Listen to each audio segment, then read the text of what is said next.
up, boys and girls? So I've started coding my boat to start moving, and I've only so far got it to one place.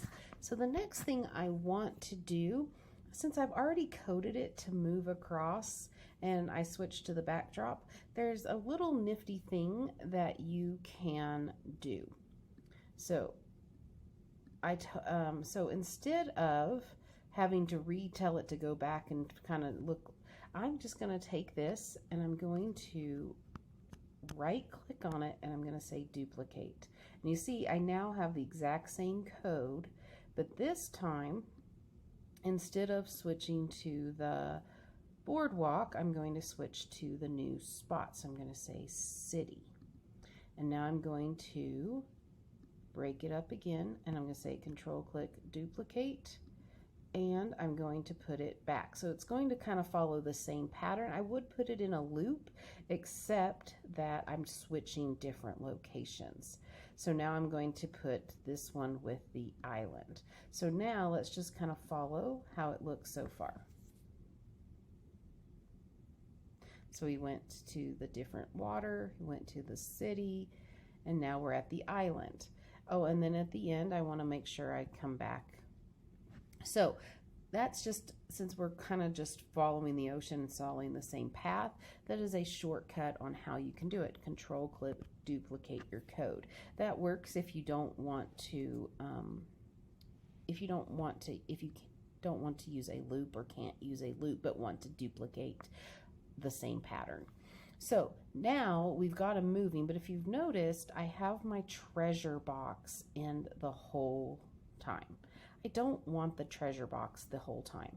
So what we're going to do, when the flag is clicked, I'm going to tell that treasure box to hide, because I only want the treasure box to show up on the island. So we're going to use a new event, and it's called when this backdrop switches to the island. So when it switches to the island, then I'm going to have it to